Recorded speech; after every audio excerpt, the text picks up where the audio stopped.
I know you're like, no, absolutely not. Don't touch me with that. Don't touch me.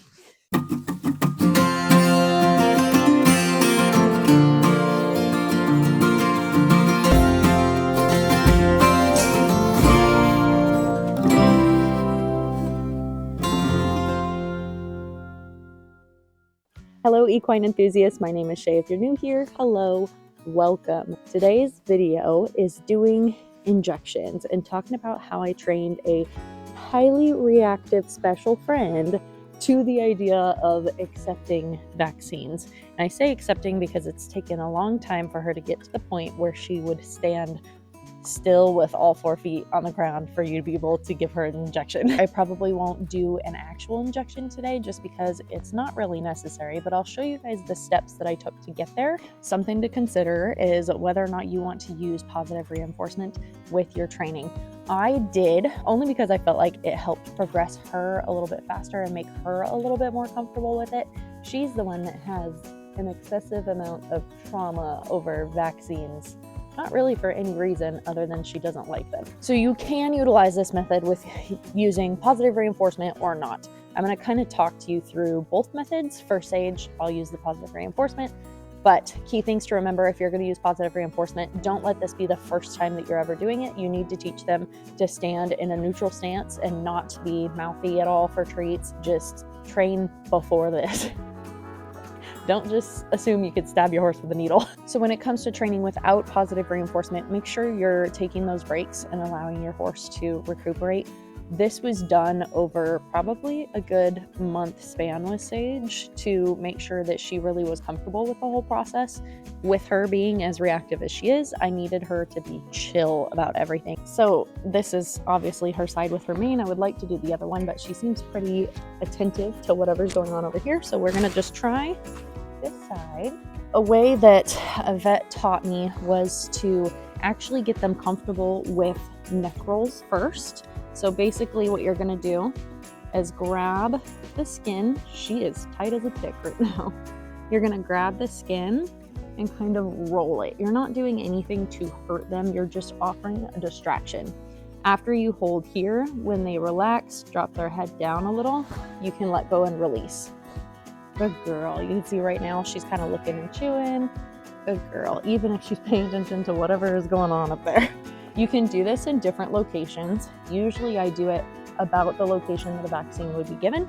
You can also do it in the jugular. If you ever have to do a Coggins or any sort of blood draw, you need to have access to this point. You see she's a little timid just with me even poking. Good girl. So then here you can do kind of a smaller one where you're just kind of grabbing with your fingers, pulling a little bit and a little bit of a roll. This isn't going to be nearly as easy as a neck roll down here or a shoulder roll, but this provides just that little bit of distraction. So then when you do this neck roll, you grab hold of the neck roll, and essentially if you had your syringe, you would slowly inject in a little bit of skin that's underneath my palm. Slowly inject your needle. Ooh.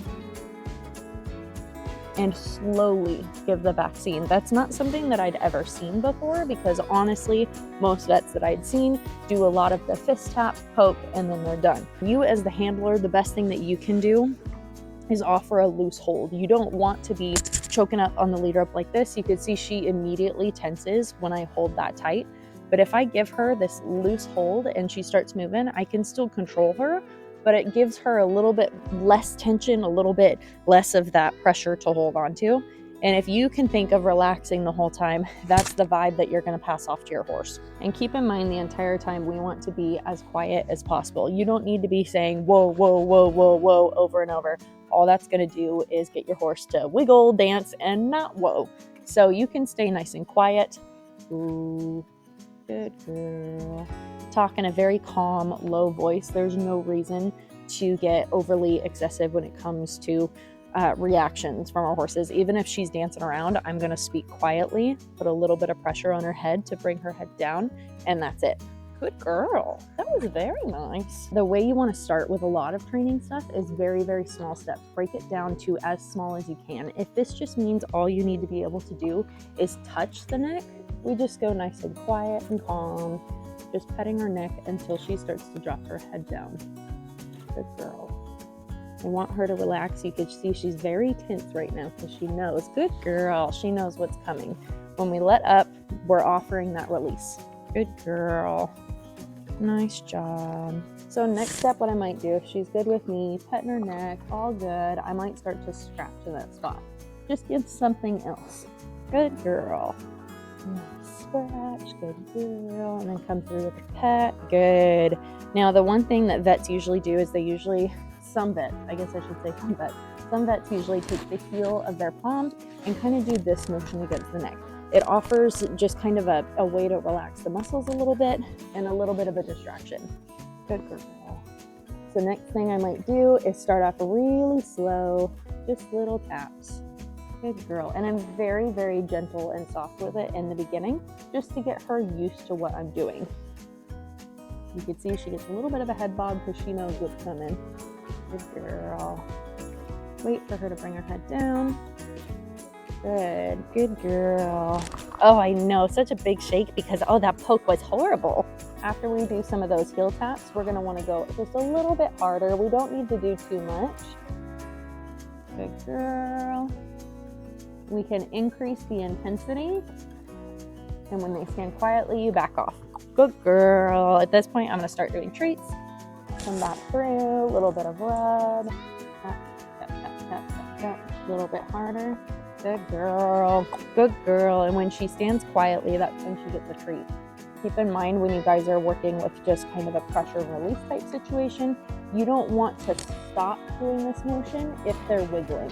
If they're quiet and calm, you can stop the motion. But if she was heads up and now you're going to dance, are you going to try to be an example? So she's kind of backing up, kind of moving. So when she settles back down, that's when I stop. Good girl. Tap, tap, tap, tap, tap. Good girl. That one was very nice. So now what I might do is I might incorporate a finger where I'm not going to, this is going to basically represent the syringe. And even this was enough for Sage in the beginning for her to blow her top over. So basically what I'm going to do, I start with those little taps. And then when she's ready, I switch to my finger poking into the neck and one tap and go back to this. When she's nice and quiet, we step back and give a treat if you're using positive reinforcement. You can see she kind of pops her head up. She definitely hates this. Good girl. And I'm not poking very hard, but I might start to increase the intensity, change up the rhythm of it too. Doing multiple at once and then stopping. Good girl. That can be enough of a motion to freak your horse out. So just keep that in mind. Go super slow and quiet with every single step. If you guys are working through some really long sessions, some good things that you can do is kind of break it up. So instead of then going straight on, if they're having a lot of reactions to this and you're poking, you can take a break and go work on something else, whether it's lunging in a circle or working on different haunch turns, forehand things you can do in hand. Even if it's tricks, it's something to get their mind off of what they're doing now that's stressing them out. Good girl. Go back to this. Good girl. Nice job. You can see those last couple of taps, I did my finger multiple times. The other thing that you can do is tap, tap, tap, and hold. And keeping that pressure on there kind of represents when the needle is in the skin or the muscle. The next thing we're gonna do, I have handy dandy toothpicks. These are fantastic to represent the actual needle without getting a needle and needing to go into the skin or the muscle. I like using toothpicks over things like a piece of hay because they are a little bit stronger if you need to tap a little bit harder. Really, you don't need to tap crazy hard with these, but it gives enough of that sensation that it really helps Sage kind of come down from the idea of getting an injection. You can see she gets a little bit wiggly. We're just going to keep up with the motions we were doing before. I'm going to hold my finger out, not use the toothpick, and just go back to what we were doing. Good girl. Good girl. Dude, stop dropping them. Just keep doing our pokes, and then the next thing we're going to do is we're going to take just the very tip of this toothpick. We don't need much.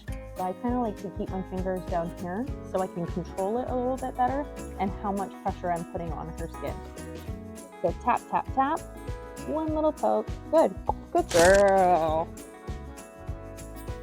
And those first few times that you do that, what I would recommend is just tap twice with your hand, one little tap, and then be done. With her, again, we've done this quite a few times, so she's getting used to the idea. Good girl. Good girl. Again, I am not pushing very hard. It's just a matter of getting the sensation of that poking motion. Good girl. So you can see I can kind of tap here. Good girl. She got a little bit wiggly, just a little shift of her weight, so I gave her a second. I'm running out of room on my camera, so I'm going to do the best I can here. But you're going to tap and hold, and then release and offer that praise. Good girl. After you're able to do the hold, you can do this in any location. Right now I'm primarily working on vaccine locations, but you can also move to the jugular in case you need to do a blood draw. So little taps and hold. You see a little bit of a head bob there. Keep in mind, these are all really slow steps. This is something we practiced over a month-long span. It was every day for 15 to 20 minutes of quiet and calm.